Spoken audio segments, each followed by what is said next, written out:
Presiden Prabowo menginstruksikan pemerintah Provinsi Kalimantan Barat segera mencabut Peraturan Daerah Nomor 1 Tahun 2022 yang mengatur pembukaan lahan dengan cara membakar. Sementara itu kepolisian menetapkan 72 tersangka akibat pembakaran hutan dan lahan yang terjadi di sejumlah wilayah. Presiden Prabowo Subianto menginstruksikan pemerintah Provinsi Kalimantan Barat segera mencabut Peraturan Daerah Nomor 1 Tahun 2022 yang mengatur pembukaan lahan dengan cara membakar.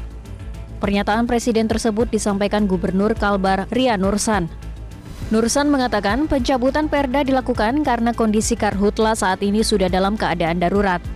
Dalam kunjungan ini, Presiden memberikan sejumlah arahan kepada pemerintah daerah dan jajaran Forkopimda untuk mempercepat penanganan karhutla serta dampak kabut asap. Gubernur Kalimantan Barat Ria Nursan mengatakan dampak kebakaran tidak hanya dirasakan masyarakat maupun petani, tetapi juga perusahaan dan seluruh elemen yang berada di wilayah Kalimantan Barat. Pemerintah memastikan penegakan hukum tetap dilakukan apabila ditemukan pihak yang sengaja melakukan pembakaran lahan. Pak Menteri Dalam Negeri sudah menyampaikan ke saya bahwa perintah beliau untuk mencabut Perda Nomor 1 Tahun 2022 dan ini kan keadaan darurat harus segera dicabut. Nah, itu artinya karena itu perintah dan juga beliau sudah menginstruksikan secara polis akan segera. Sementara itu, kepolisian berhasil menetapkan 72 tersangka akibat pembakaran hutan dan lahan yang terjadi di sejumlah wilayah. Kepolisian telah menetapkan 72 tersangka perorangan yang diduga melakukan pembakaran hutan dan lahan di kawasan Sumatera dan Kalimantan.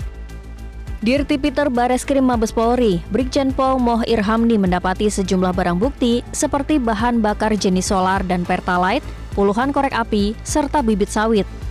Pelaku memanfaatkan kondisi kemarau dengan membakar bidang lahan karena dinilai murah dari segi biaya.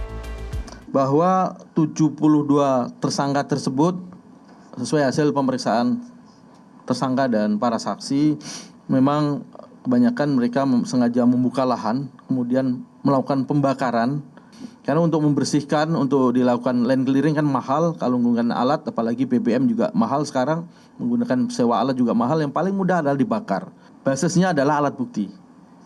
Alat bukti di TKP berdasarkan olah TKP, kemudian keterangan saksi-saksi yang ada, kemudian keterangan tersangka, adalah pengakuan tidak menjadi utama yang mutlak, tetapi alat bukti yang harus kami cari.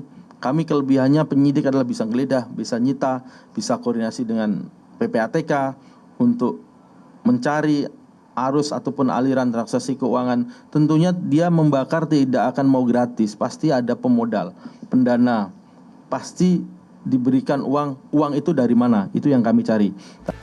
Kepolisian berkomitmen akan mendalami pihak-pihak yang ikut terlibat bersama tersangka yang telah diamankan.